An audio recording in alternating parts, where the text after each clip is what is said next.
In 2021, East Lindsey District Council was invited by Radioactive Waste Management, now Nuclear Waste Services, to join a working group to explore whether the former gas terminal at Thedlethorpe would be a suitable location for a ground disposal facility.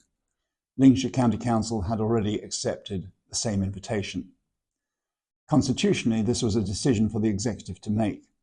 Recognising the potential and wide-ranging impact of such a proposal, the Overview Committee was asked to consider the invitation as part of a pre-decision scrutiny, the outcome of which was fed back to the Executive Board, that being, we should engage in the process. That meeting took place on October the 19th, 2021. We entered the process in good faith, believing it was better to be involved in influencing a potential major infrastructure development that could have far-ranging impacts, both positive and negative, for our residents and communities. We have actively engaged in the process as a member of the Community Partnership. We now know that Nuclear Waste Services have had to review their potential use of the redundant Thedlethorpe gas terminal, and late last year they instigated a search for a new area of focus, site entrance for the offshore facility. Their findings were made public on Wednesday the 29th of January 2025. The surface area of focus is described as land between Gayton Le Marsh and Great Carlton. The potential site covers some 4 square kilometres. Clearly, this is land that has not had any previous industrial use and is prime agricultural land nestling close to the Lincolnshire Wolds AONB. This is in stark contrast to the brownfield location at Thedlethorpe.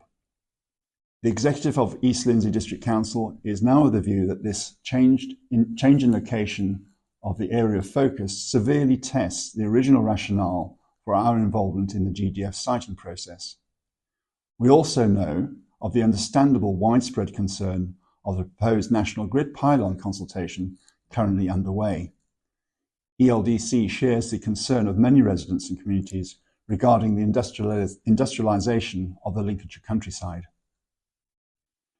This brings into question how we can support a campaign to object to the environmental harm of the pylons and yet keep an open mind regarding the surface entry site for the GDF that will scar several kilometres of Lincolnshire farmland on the margin of the Lincolnshire Wolds.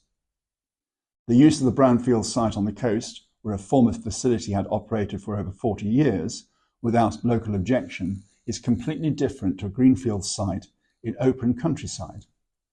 This new site would also need attendant connecting infrastructure in the same sensitive countryside that the pylons would be scarring. We also need to consider the progress that the Community Partnership has made in being the liaison between Nuclear Waste Services and the wider community.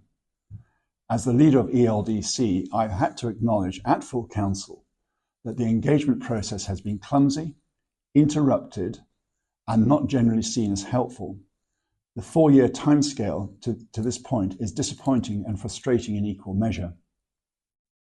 It is only in recent months that the flow of more relevant information has been appropriate, but both Nuclear Waste Services and the Community Partnership have had to recognise that the engagement and consultation process has not been effective or informative in the way we had anticipated or hoped for. It has only achieved one thing, and that is to unnecessarily antagonise and distress our residents and communities. With this in mind, and after listening to community voices and our own council voices at parish, district and county level, I will recommend at the next appropriate ELDC executive meeting that we unilaterally withdraw from the Community Partnership and exit the process to site a GDF in East Lindsey. Even if ELDC withdraws, Lincolnshire County Council can still remain in the process. We will urge Lincolnshire County Council to initiate a binding test of public support by 2027.